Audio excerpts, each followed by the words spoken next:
local Republican campaigns around here for 10 years, including many in this room. He's helped a lot of y'all win races. The current office seater, he's also worked with the current office holder whose seat he's seeking, Tom Brinkman. Jen Giroux, come on up. Jen's 60 years old, resides in Indian Hill. Her opposition to abortion was a large motivation for her to run. I'm grateful you're here. Thanks, Jen. And Lindsay Cole, come on up. Lindsay's 41, resides in Terrace Park. Cole disagreed with the pandemic restrictions, including Ohio's decision to close schools and businesses. So as they get situated, I'd like to tell you a little bit about our competition. And this is the real deal, right? So if you guys haven't seen these articles, then and I don't even like to read the internet, but a lot of people send them to me, so I'm grateful for y'all, including Lindsay. Lindsay sent me a couple really good ones. All right, so Gabby Begtrup, 38, Mount Lookout, tech entrepreneur, started 2 startups. Begtrup ran for City of Cincinnati mayor in 2021. Do any of you know this? Coming in 4th out of 6. Obviously, he's not very well liked, and for good reason. Begtrup said he wants to rid the state house of the Republican supermajority in the legislature. I'm running because the direction of our state doesn't match the views of my neighbors and community, he said. Our state, with Republican supermajority, decided to attack women, attack girls, attack minorities, and attack LGBT. This guy's my favorite, right? He's the guy who turns everything around. He hates our guns, he hates our babies, he hates our girls, and he's going to turn it all around on us.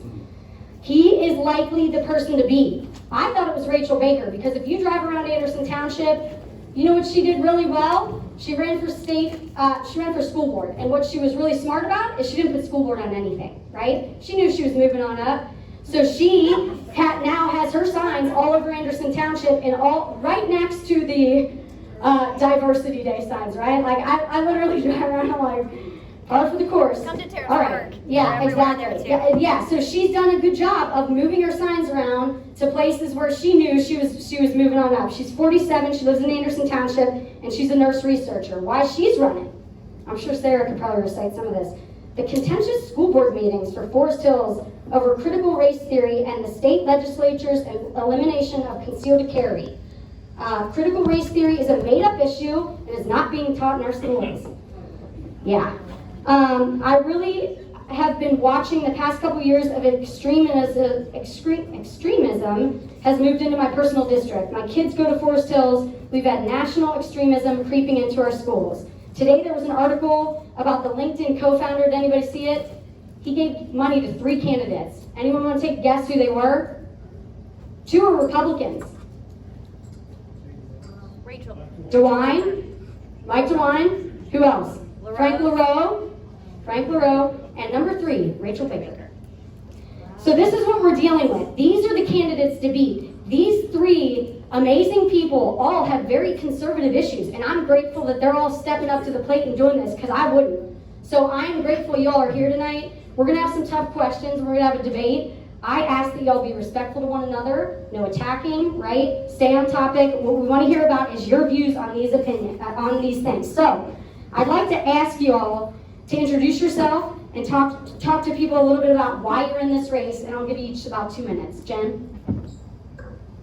Thank you. I appreciate you all coming here tonight, and I ask you all to just listen with an open mind and decide who has the experience and the ability to go up and take on the battle, because those emails that he just read, that's nothing compared to what we're going to face in Columbus, I can tell you right now.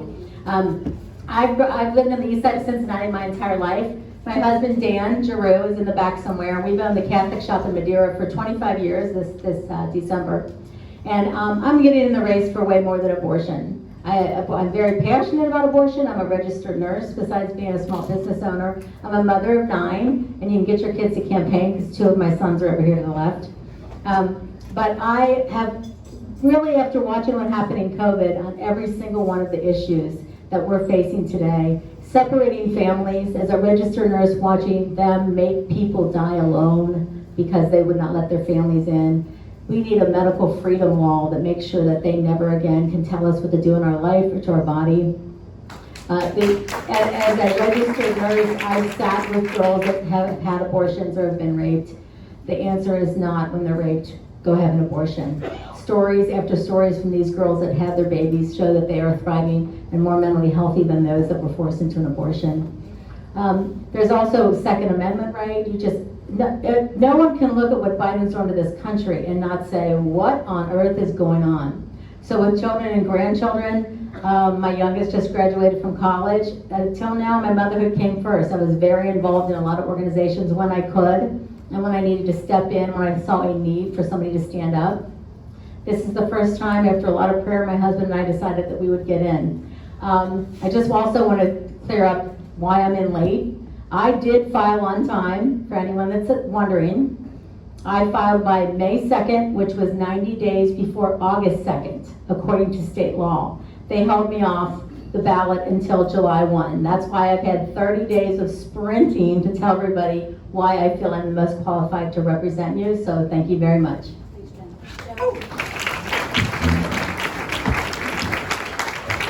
Everybody, I'm Joe Murray. I know a lot of you know me already. This is, I think, my 250th Eastsiders meeting, so you get a little chip after that, so I'm very excited.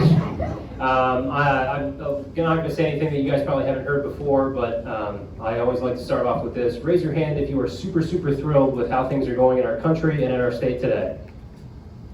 Same. That's why I got into this race. I've lived in the 27th district all my life, so these issues are very, very personal to me. I graduated from Turpin High School. My beautiful wife went to Anderson High School. We got over the rivalry, and we are now back out here so we can make our lives and community better for everybody.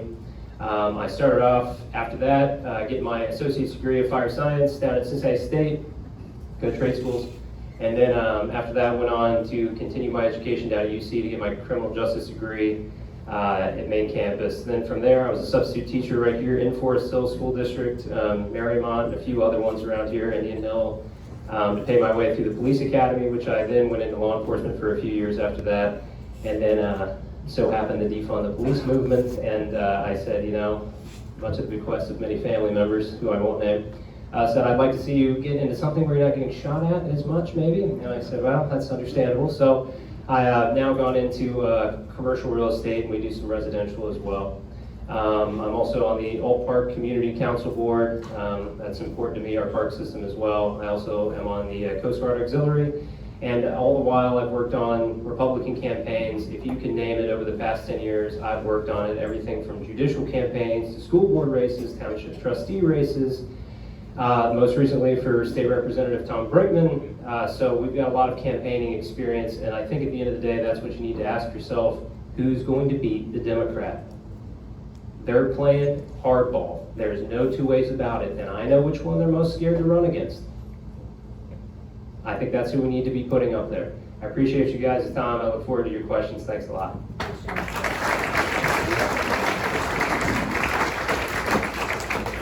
Hi, my name is Lindsay Cole. Obviously, I'm running for the 27th district. This is my first time here, so welcome. Thank you. I appreciate your time. Thanks for being here tonight.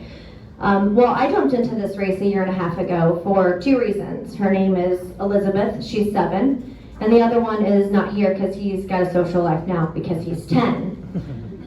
When I was going through, when we were quarantined, there was a pivotal moment that happened for me, and it was an exchange between, at that time, she was 4, and my 7-year-old. And it was 8:30, mid-March, or April, that was all a blur, after I had been on Zoom since 8 a.m., and it was 8:30 at night, and I had just now gotten her down for bed, and my son is sitting across from me with his iPad and some random articles, and I'm trying to homeschool him. And he starts crying, and I'm crying, and he says with tears in his eyes, "You're the worst teacher I have ever had." And with tears in my eyes, I said, "You're right, because I didn't go to college to be your teacher. I'm your mom, and I go to work so I can give you the opportunities to have the American dream that my parents sitting here tonight, one of, gave me. It's all about the opportunity." I've homeschooled my kids.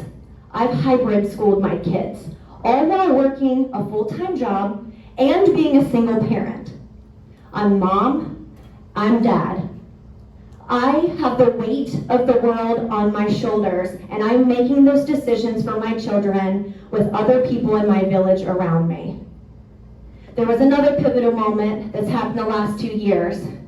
After masking my daughter and my son for 8 hours a day for their first year at Terrace Park Elementary, I started showing up to school board association nights. When I walked into a meet and greet for my daughter's first grade year, the teacher up front, who's been there almost 30 years, is super excited to meet us as we're sitting there fully masked on year 2, and says, "I'm so excited to teach your kids this year. We have some great curriculum. This is what I've been teaching, and oh, by the way, we have social justice." And that is when it hit me. My children are not living in the world that I grew up in. I was raised in Portsmouth, Ohio. I grew up in a small town where Friday night lights mattered. Our community was built around that school. I am living in a village that no longer has those values. Marymount School District built their curriculum after Forest Hill's curriculum. Critical race theory is not critical race theory. It's social emotional learning. It's every acronym you could possibly imagine, and we are 10 steps behind it, and we've got to catch up. So I've been educating myself, and I've been showing up, and I've been doing the work. I am not a parent that doesn't just send her kid to school and hope that things are fine. I stepped up. This is not an easy job, as you know, as Bob Bidd knows. I came to those meetings. I've been to your school board meetings. There's no transparency and there's no accountability. Well, guess what? There is now. Because the mamas, they're mad. And we're here. And that's why I jumped in the race. And I would much rather represent this district than a Gavi or a Rachel Baker. And that's what we gotta look at. Who can win the race November 8th? Who can bring the independents to our side? Who can bring and talk to the suburban moms who we lost in the 2020 race with Donald Trump? I can, because I'm one of them. I have friends who I begged on election day, please vote with your wallet, not with the social issues. And they couldn't do it. Well, guess what? Those friends, they could take a mean tweet right now, and so could I. I am Lindsay Cole, and I am the one that can get the 27th district to stay red, and I can take on Bobby and Rachel Baker, whoever that is. I've been living in it, and I'm gonna own it tonight, because we gotta move forward, we gotta save this district, and we gotta keep the state red in Columbus, Ohio. Thank you. Thanks, All right, so we've got some serious questions. We've got 15 minutes. So we're gonna blow through these. I'm gonna ask you guys to be succinct and tell me your answers. I'm gonna ask you all just to try to keep away from all the personal stuff. I know this is personal, and I'm grateful y'all are here for personal reasons, but these are the issues that you guys are gonna be facing in the State House. And bigger than that, I mean, the State House, and Tom could probably speak to this better than anyone. It's a lot of handshakes, it's a lot of, hey, attaboys, this, that, and the other. We wanna know you guys are gonna do make conservative decisions for us up there and be our voice. So we're going to start with this. Do you support the backpack bill? Why or why not? Yep. Absolutely, 2 I minutes. support the backpack bill. Way back when, my dad, actually he's 92, stood up for school choice and was the reason that all non-public school kids got busing to go to school. That has been a part of my life and my family and my battle my entire life. I believe that the parents have the authority over the children and their education all the time. I think there should be cameras in the classroom with audio. The teachers have forgotten that they work for you. That tax money should go with the child, whether they're homeschooled, private schooled, public school. That should be school choice. Those kids should not only get the tax dollars when they go there. And I just want to say also, because I didn't address it, as far as who can win in November. I brought my endorsements. I just want to mention them. I have not been at this meeting maybe, but I have worked with all of these national organizations who stepped up. This is who's going to get behind every one of us in this room in my candidacy and beat the Democrats. Charlie Kirk, Susan B. Anthony, Students for Life, the firearms, Second Amendment. you don't just call and get these endorsements. And I don't like to talk about myself and the things I've done, but I've learned I have to. I have worked with all of these organizations as a mom over the years, as a volunteer, as a worker, and this is the coalition that is going to bring independence and us to victory in November. Thank you.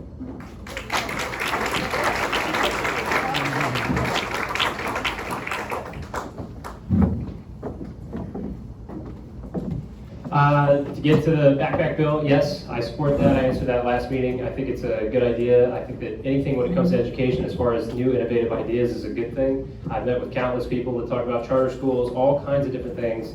As of right now, I know that the backpack bill is kind of up there in committee and has been kicked around. I will go up there and I will try to put that through as much as I can, because I think it is going to be an asset to our children of the future. That's where it starts, right here, right now, with us. And the decisions that we make are going to be the ones that they have to live with. Now, I'm not into demonizing teachers or anything like that. I think that we need to start having a much more collaborative relationship with our educators, because I think that that is the way forward in which we're going to start to get things done. I think that parents will always have the ultimate say in education. Absolutely, it's your child. And I think that you should have the opportunity to go wherever you need to go in order to get your child the best education that's suited for them. And as far as the endorsement lists go, we can talk endorsements all day. I found out today, this is what I heard, that the Turning Point USA one was not necessarily from this race. It was from when you were running against Steve Shabbat. That is absolutely not true. Absolutely not true. But that's... Come on, Joe, that's low. That's what the people from Turning Point USA told me 3 today. days ago, I can show you my text. I'm just telling you what they told me. Wow. So I wholeheartedly support the backpack bill, and making sure that education is a top priority for us.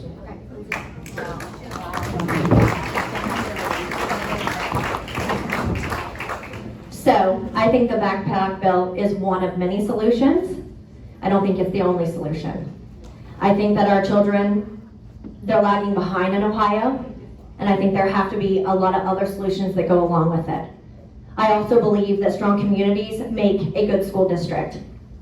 I grew up in a small town, and that was the center of it was the school. I live in a village. The center of my village is the school. I don't want the backpack bill to turn into the ECOT classroom, the electronic classrooms that was just a check that was written to politicians. That's not what I want that to be. I want to run the numbers, and I want to make sure that it's safe, our kids are safe, and that it provides them with the education so they can get the right education. That includes my children, not just everybody else's. And I want to say one thing. When I get to Columbus, I don't care who's endorsing who, no one owns me. I don't have any special interests backing me. I don't have any retired politicians that are for me. I don't need those endorsements because I'm representing the people of the 27th district, and that's what matters. The only endorsement that I wanted and that I cared to get was the Ohio Chamber of Commerce, because that puts money back into your pockets as the people of the 27th district. All right, so let's stay on topic. Try to rein this in. Let's try to focus. So here's your question: what is a woman? Thank you. First of all, I'd like to say the Chamber of Commerce is known as the Chamber of Compromise against all of our issues in Columbus. So let's stay on. I know this has kind of gotten out of control already. So let's just stay focused. Okay. What is a woman? Is the question? Is that okay? So your answer is. My answer is a woman and a man, two sexes only, were created by God. Okay. A woman is made in God's image and likeness. A woman can have a child, has female organs, which I'd be happy to name, but it's not necessary. A woman is uniquely and wonderfully made by God, and no man can ever have a baby. Okay, so the second part is, will you support and vote in favor of legislation that prohibits biological males from competing against women and young girls in athletic competitions? That is a no-brainer. It's not only physically dangerous, it is so bizarre to have naked men with all their body parts walking around locker rooms. This is insanity. We've got to be able to speak up. We cannot cozy up to people that we believe are compromising. I have learned in the things I've done in my career, and the things I have volunteered, and the hard issues, They don't want to meet us in the middle. They don't want to compromise. They want to dominate, they want to be affirmed, and they want to burn our houses down. I will not back down up in Columbus on this issue. First of all, because it's complete flippant insanity that they're going to have this. And second of all, it is unsafe and it is unnatural. Okay, Joe, what is a woman? I agree with everything my opponent just said on that, and the only thing that I really have to add on that is a woman, you know it when you see it. It's never steered me wrong. And as far as... It's a crazy world we live in. And then as far as, what was the follow-up to that, is will we vote on legislation? Absolutely, 100%. It's taken away opportunities from successful young ladies that want to achieve their dreams here in Ohio. I don't think that Ohio should be a state that's going to take that away from them. I think it's totally unjust, it's totally unfair, and we've got to work against that. I've spoken with Jenna Powell before about her bill that's trying to do that, trying to get through. So if you toss a vote my way and we're able to get through on November as well, then you've got somebody up there who's going to try and get it done. Okay, Lindsay, what is a woman? Well, I am a woman. I had a female, and over my dead body, would I not vote for a bill that would completely keep men, trans men, whatever gender they are, they, them, she, how, whatever it is, out of sports with my daughter? She's fierce, and she 100% could take them on. But that doesn't matter. I want my daughter safe in sports, and that is what I will fight for, and that was what I will fight against. Great, thank you. All right, what is your stance on abortion? So I think the biggest confusing weapon by the left used right now, the pro-abortion people, is life of the mother. I testified in Kansas on the late-term abortion hearing in front of the legislature. The life of the mother term is used to get any abortion they want to do through and approved. And this was seen in the files of Dr. Tiller, who did illegal late-term abortions, calling a girl that wanted to go to prom 8 months pregnant life of the mother, because she might get depressed and kill herself if she can't go. I am 100% pro-life. I believe every child is a child at conception. We have to fight to outlaw abortion in Ohio. The life of the mother, I'd like anybody to raise their hand if they can find a life of the mother situation where the doctors cannot work on aggressively and save best to the best of their ability. It is often the desire to save both, not the medical ability to save both, that happens when they let the child go. So I'm 100% rape and incest. I met with Rebecca Kissling. She was a product of rape. Her father is in jail. She spent her life trying to get the rape and incest exception out, because the children should not be punished for the crimes of the father. And if you go to liveaction.org, they have several articles of women they've interviewed that is 10, 11, and 12-year-olds were raped, tragically, and their moms made them get an abortion. And they said, what's an abortion? They didn't even know. And then they're the ones that kept their babies. And they compared the two. And mentally and healthily, the ones that kept the babies give their testimony, and they are doing much, much better. So I believe a life is a life. One final thing I'm going to say is, Kroger and all these companies that are giving money for people to go over state lines should be prosecuted. There should be a law against it. A baby does not stop being a baby when a woman crosses state line.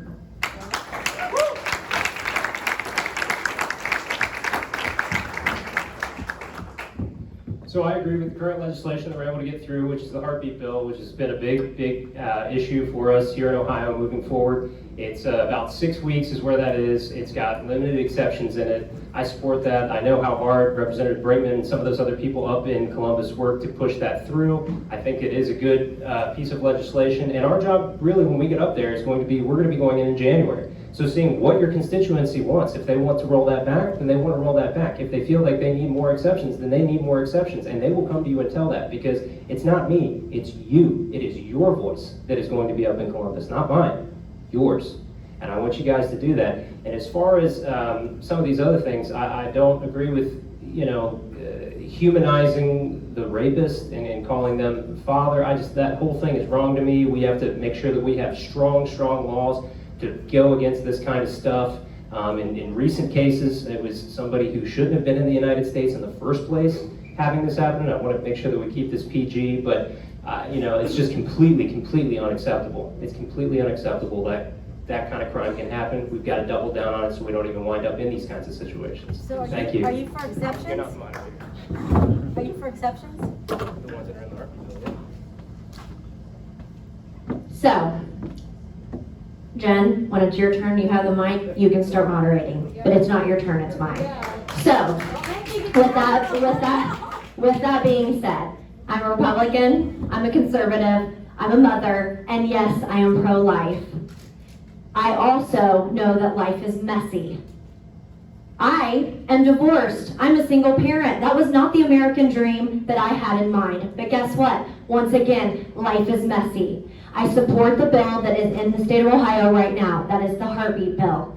I absolutely support that. I think it's very important. Once again, I'm pro-life. Can everyone write that down, Jen? I'm pro-life, but I am one voice. And I am representing lots of people. And I want to remind you, the 27th district, by the way, if no one told you, is not a safe Republican district anymore. It is a +4 to 6 Democratic district. So we're going to need a lot more people than just the pro-life people to come to our side. And I'm the one that can reach across the aisle and work with those people, because there are no absolutes in life. There are none. It is messy and there is gray area. And we just now, 3 weeks later, after 50 years of fighting, Roe v. Wade got the power back to the states. That's where it's going to stay, and I will make sound, conservative choices on that bill after I pray really heavily and talk to all of my voters in the 27th district, because that is who I'm representing. Thank you. All right, we are at 8 o'clock, so we're going to run a couple minutes over, like I said. But quickly, I'd like to know your stance on guns. I own one. Everybody should own one. There should be absolutely no red flag money allowed in this state. There should be no infringement on the Second Amendment. There should be no, any of those things they're trying to force in with federal money, licensing, background checks, all that stuff. It is our constitutional right to own guns and bear arms. When a country starts to shut that down, we got a lot to worry about, and I think we are there. So I'm 100% in favor of the Second Amendment. Literally interpreted. I think it was Clint Eastwood that said, I believe in gun control. I believe I should be in control of all the guns that are around. And so, yes, I believe in the Second Amendment. We're endorsed with an A rating from the NRA, so we're very proud of that. I think that the best way to protect yourself is to make sure that you yourself are armed. I have grown up around firearms. I have worked with firearms. I own them today. And in the hands of anybody that's a competent person, you shouldn't be afraid of them. This is the best way for you to protect yourself and your family. Now, you have all this stuff come up with red flag laws and this and that. We're not going to be doing any of that, because I don't believe that your name should be put on a list that the government has. Who gets on this list? How do you get off? And not only that, when you want to sell your own firearms to somebody that you know and trust, you now have to go through and do all these FBI background checks yourself. No, it's just another way for the government to come down on you to stop putting guns, when we all know that the criminals are going to do it anyway. The places with the highest gun crime violence are the ones that have the strictest gun laws. Look at Chicago, LA, you name it. The list goes on and on and on. Just places with the lowest gun crime are places that are conservative places. Ohio's going to stay that way with me.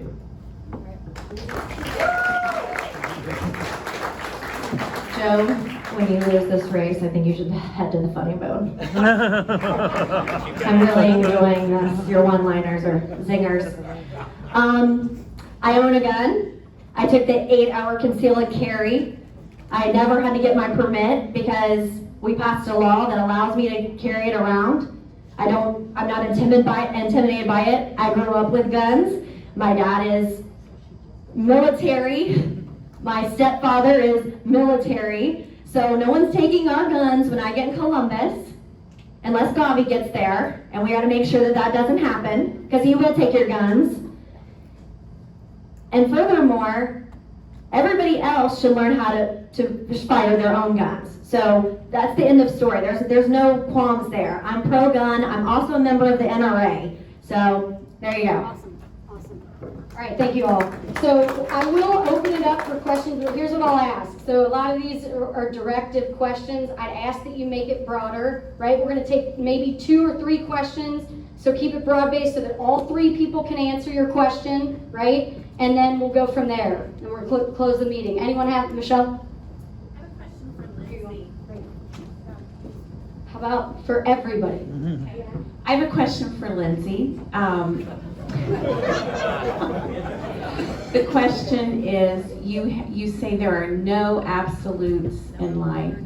That is very, very concerning. I'm a conservative woman. There are absolutely absolutes in life. Could you think again and think if there's anything in the world, any truth that would be an absolute for you? You all 3 can answer. Well, the absolute, as you're saying, there are none. Well, when I got married, I thought that was an absolute. I married somebody who wasn't the person he thought he was. So there's that. I've been fighting in court for 5.5 years for custody of my children. So I've navigated the criminal justice system in Ohio. There are no absolutes there either. The only absolute word that we have in this world would maybe be the only one would be the Bible. Those are absolutes. But once again, I am not representing myself. I am representing the people of the 27th district. And they, after all the polls and every article I've ever read about abortion, because I know this is where this is stemming from, 90% of Americans also say that that's a very gray area. I have my values, and everybody else has theirs. My job as a 27th district representative is to collectively represent those values. So no, there are no absolutes in anyone's life, period. All right, then we'll talk about absolutes.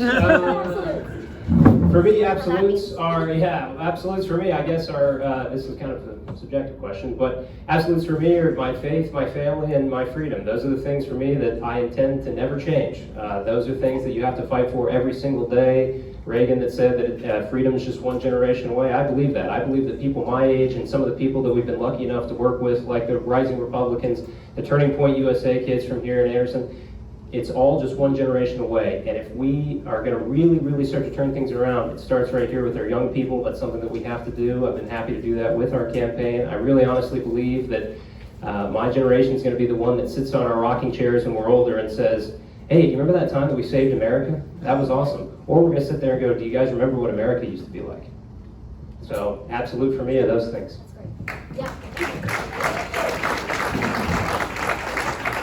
The Constitution and Bill of Rights are absolute. God is absolute. Life is absolute. So I will tell you straightforward here. If you want me to go out and consult the constituents in the 27th district when it comes to protecting every single life in Ohio and preventing a law going on the books that says killing another person can solve an emotional problem, then don't vote for me. You will know where I stand, and where I stand for life, I stand for the other critical issues that are important to every one of us conservatives. You can talk about going to the table and talking across the table to teachers. You know where that goes. You guys have been in that battle here. We are here to pull America back to one nation under God, to reclaim our absolute rights, and declare God, one nation under God, has the supreme authority in our country. That's my views. If you don't like those, you got 2 options. All right, anybody else? Yeah, Hillary. Yeah. You need that mic? Running. Mr. O, I'm a little disappointed that you didn't return my phone call when I spoke to you last week, and I'm a little nervous and disappointed I'm standing up and asking you this question. It's okay, go ahead. I'm sorry I didn't call you back. It's been a busy month. This leads into this question about absolute and your 2 counterparts. I wanted to try to ask this question. I would like for you to please, I don't like discussing this question, I would like for you to please explain the contradictory statements that I hear you making regarding, and I am a conservative Republican, and I don't like abortion, I don't like discussing it. But just regarding the Washington Examiner link that you have on your website that I tried to discuss with you about 2 weeks ago, and the fact that it is an opinion piece written by a doctor and a counterpart. It's a very interesting article. And it talks about some of those, what I think you're asking about what are or aren't absolutes. And those doctors talk about patients who encounter some of those challenges. Heart issues, strokes,